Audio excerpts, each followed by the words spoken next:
Friday Night Fights presented by Corona Extra, as we are just 17 miles away from Manhattan here at the Essex County Cody Arena in West Orange, New Jersey. Great crowd on hand, working our way towards our main event. Up next, Yenifel Vicente, who put forth a spirited effort last time he was with us. Now he tries to bounce back, looking to prove himself as he faces Jorge Diaz. And there's Yenifel Vicente, a 26-year-old who fights out of Miami. 5'5", came in at 123, a record of 24-1-2 from the Dominican Republic. This is his second fight in the United States. And he is ranked in the top 10 of the VA, 25 pro bouts in the Dominican Republic. It's only the fourth time that he has fought outside of his native land, aside from his U.S. debut. Had a fight in Aruba, a fight in Nicaragua, and now here in New Jersey as he will go up against Jorge Diaz. Diaz is 25 years old. He's an inch taller at 5'6", came in at 122 pounds. He's from nearby New Brunswick, New Jersey, a record of 17-1 with 10 knockouts. Won the under-19 amateur gold in 06. In his last 5, he's 4-1. And listen to this nice reception for him. Also an excellent one. 17 fights, 17 victories, only 1 defeat. He has 10 wins coming by way of knockout. From New Brunswick, New Jersey, Jorge Time to see what the fighters need to do to look like a champ. Brought to you by Just for Men, Teddy. Let's start with Diaz. Be aggressive and work your left hook. He likes that punch. Vicente, mix it up a little inside and a little outside. Going to be an 8-rounder scheduled. Benji Estevez is our referee. Okay, man. I gave you instructions prior. Te di las instrucciones anteriormente. I want a nice clean match, una pelea limpia y profesional. Obey my commands at all times. Obedezca mis instrucciones. Buena suerte los dos. Protect yourself. Gracias. Okay. Mentioned earlier, Adonis Stevenson, now the light heavyweight champion of the world, a graduate of Friday Night Fights. Well, here's the guy that basically got his PhD on Friday Night Fights, Mickey Ward. He sure did. Most fights ever in the history of our ESPN boxing series. Mickey Ward logged him on this network before going on to, of course, great fame with the fights against Arturo Gatti. And then his life made into a critically acclaimed major Hollywood film. Talking about a left hook earlier, if anybody knows how to deliver a left hook, it was that man, Mickey Ward. One of the real top left hooks in the game, especially to the body when he was in the game. I think early on, there's going to be danger here for Diaz. I think there's a danger zone because he's been inactive. 6.5 months since he's been in the ring, Joe. And then you go back before that fight, and he was off for 1 year and 3 months.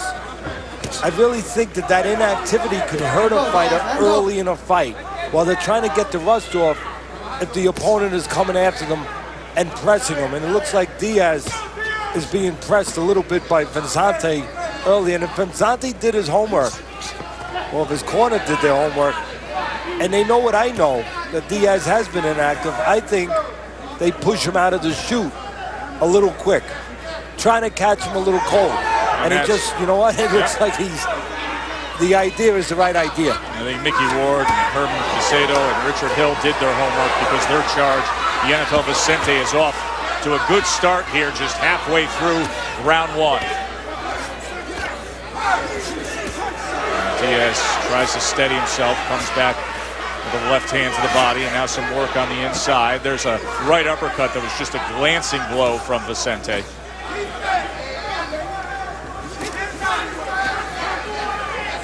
Diaz was on the floor 2 times 3 fights ago. And this is one of the reasons I told the crowd at home, call your friends up, watch the co-feature and watch the main event. It's going to be a good one. It's going to be a slugfest. As I said, it's going to be a battle. Vicente was on the floor 2 fights ago. These guys get hit and they throw. Diaz landed a right uppercut, and Vicente came right back with a two-punch combination, nice little up jab to get his attention as well. Free swinging with that right hand, then a left hand, tripled up, went a little low with that first left hand. Oh, he caught him! Jorge Diaz just caught Vicente. Right hand from Vicente. Heck of an opening round here.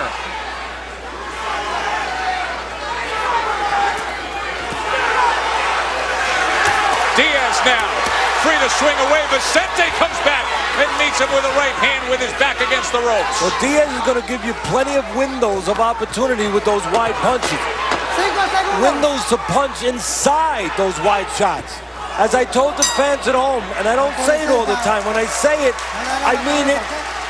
I thought this would be a really good card. I thought it started with the co-feature. It would be a battle. Well, it's a battle so far. Tremendous action to open up this co-feature between that man Yenifel Vicente and the local product Jorge Diaz. Let's go back and look at Vicente landing that uppercut earlier in round one. Right up the middle. You got Diaz walking in, leaning a little. The uppercut was there, and then there for Diaz, the left hook right hand. Nice combination. We're going to go back to the uppercut by Vicente. Again, it's a little leaning forward there. And when you lean forward, as Diaz did there, you are vulnerable to that punch coming from the floor. You don't see it sometimes till it's a little too late. You know, I'm wondering now, Joe, I talked about the opportunity for Vicente to get to a good start because of the inactivity of Diaz. I'm wondering if Vicente missed the boat and didn't push the envelope quite enough when it looked like he could have pushed it a little bit more early on when Diaz indeed looked susceptible. My reports tell me that Vicente had to lose 12 pounds. We know that he came in heavy, came in 1 pound heavy for this fight, and he had to lose $750 from his purse. He had to give $750 to the Diaz people. He didn't have to lose any more weight, but he was 1 pound over. Diaz's camp said, okay, give us some money, we'll let the fight go on. But I've been told that Vicente had to lose 12 pounds this week, and here's the key, that he was knocked out last week in the gym. No kidding. Significant.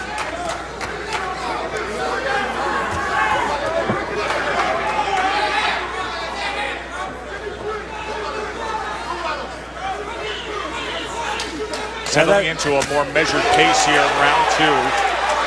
So in other words, Vicente's best shot might have been early before he moves into the later round where he loses more strength. More strength than he's already lost this week trying to make weight. Yeah, that's taxing what you just described right there as Diaz a little more steady here and secure.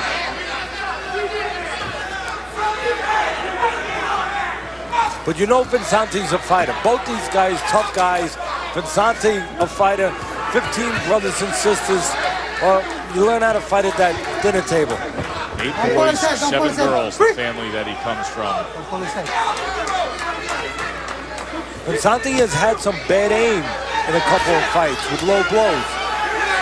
Been penalized, and he actually has a no contest in his career because of low blows. Had a left hand that strayed low earlier tonight, but it was around the corner from the view of the referee. Just tried to time a right hand there, and flurrying back is Jorge Diaz. The better guy technically is Vicente. Simply put, he throws the straighter punches, and he gets most of his opportunities to land in between those fat punches of Diaz.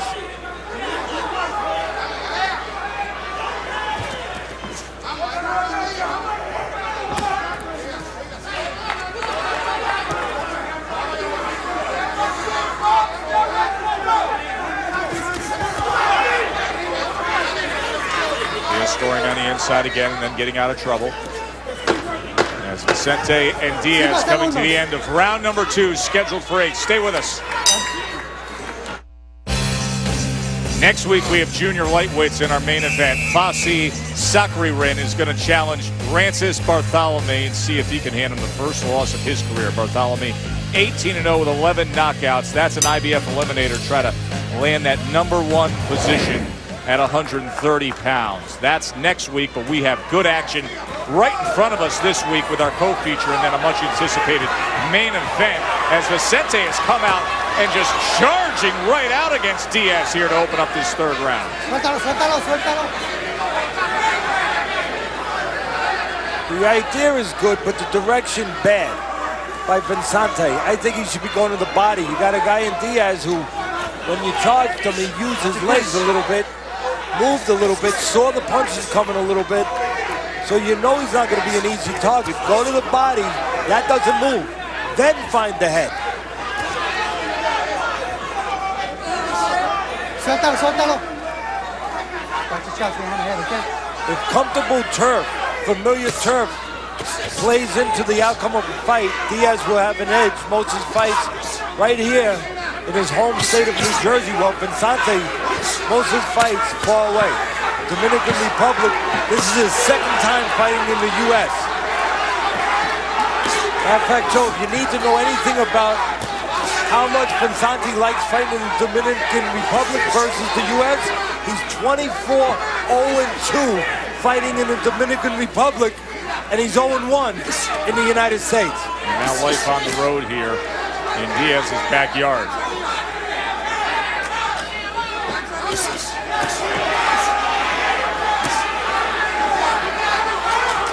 Expect Diaz, if my information is right, to get stronger as the fight goes on, and maybe Vicente to start to wilt a little bit.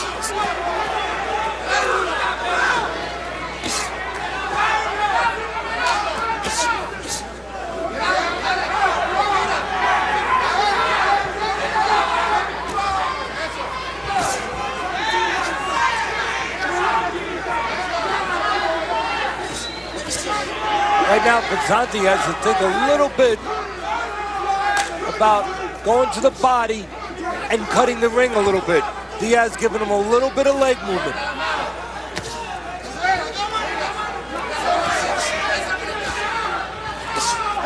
right hand that came in behind that jab there. Right now, Diaz is better. I talked about Vicente being better technically. Well, right now, Diaz fighting better. A little movement, a little punching. For the most part, Vicente right in front of you, one-dimensional. And Diaz taking advantage of that with more dimensions. Going to the body and then bringing that combination upstairs as we come to the end of round number 3. Been a good-looking co-feature. We expect it to be a fun main event as well, with Johnny Marone against Juan Carlos Payano. Bernardo Osuna is in the locker room of Payano. Thanks, Joe. Juan Carlos Payano left his wife and 3 sons behind in the Dominican Republic. Hasn't seen him in 6 months, but he knows that this fight is worthwhile because it's a world title eliminator that gets him closer to a world title shot. Let's take a look at Payano's Fighter Facts, brought to you by the U.S. Marine Corps. He started boxing at age 7, not at a gym, but in a grass area at a local playground in the Dominican Republic. He ended up having 523 amateur fights and represented the Dominican Republic in 2004 and the 2008 Olympics, advanced to the second round each time. His style is similar to Manny Pacquiao, earned him the nickname Baby Pacquiao. He says that it feels no added pressure, but knows that it does raise expectations. Payano, his opponent, is Filipino. He said he's proud that this man admires his countrymen, but there will be no admiration in the ring when these two step in our main event. Thank you, Bernardo. Payano from the Dominican Republic, Marone from the Philippines, a 2-time Olympian. Teddy says, call up your buddies. It's going to be that kind of a night. And it's been that kind of a co-feature right from the opening round between Yenifel Vicente in the black trunks and Jorge Diaz in the white with red and blue trim.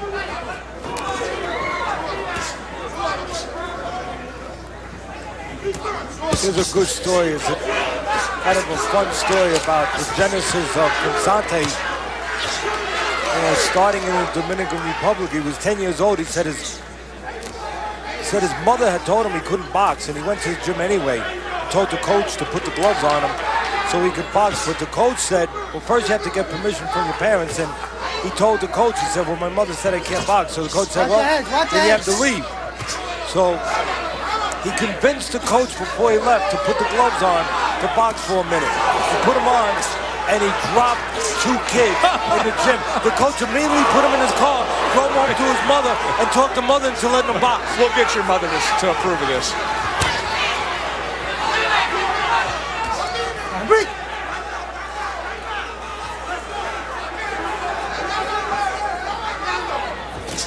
Came charging in that time with a free swinging right uppercut, and then Diaz returned a little bit of fire.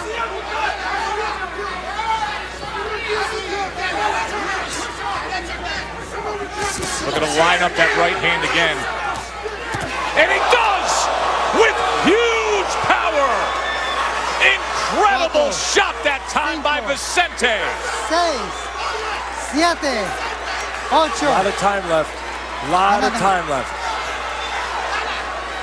Boy, did he time that right hand Remember, Diaz and deliver it. fought 2 times 3 fights ago, so he's been in this position before. Let's see if he's learned how to survive. If his coach has taught him how to survive. Doesn't look like it. This night is over. TKO victory as Benji Esteves steps in, and Yenifel Vicente claims the 25th win of his career. Well, losing the 12 pounds and being dropped in the gym last week did not hurt Vicente because he got his work done early. He didn't get into the late waters where maybe some of that damage would have showed up. He got working early in the first 4 rounds, and he got rid of Diaz. He doesn't have to worry about falling apart or dissipating late in this fight. Well, you could just see him looking to plant that right hand. Well, we said that Diaz, a lot of inactivity, 6.5 months since his last fight, 1 year and 3 months off before that. We said early on, what's early on? First 3-4 rounds, he would be susceptible. Vicente found that susceptibility. Let's go back and show you how it all started.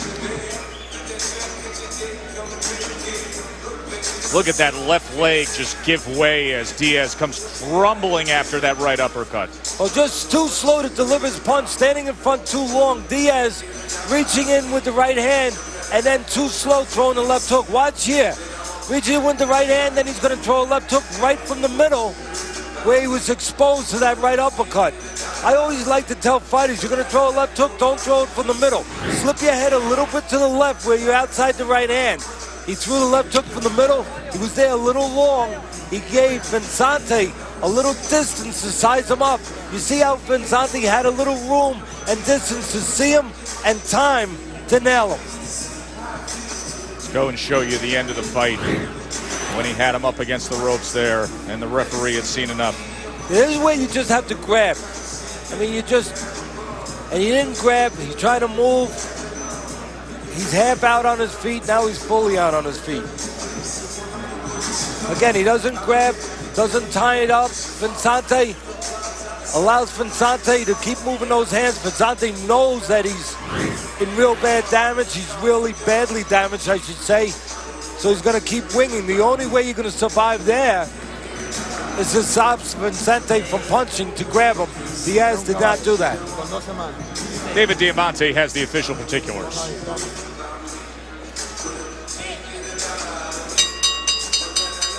Ladies and gentlemen, referee Benji Esteves calls a halt to this contest. The official time of the stoppage, 2 minutes and 2 seconds into round number 4. Your winner by TKO and the new WBC Junior Featherweight Beaker Box Champion from Santo Domingo, República Dominicana, Yenifel Vicente. The preamble for an 8-round fight that has a belt attached to it, you can disregard. Here's all you need to know. Power, thrilling finish, right uppercut, KO, Super Mo. Enjoy it, fight fans. It's what the game's all about. Much more to come.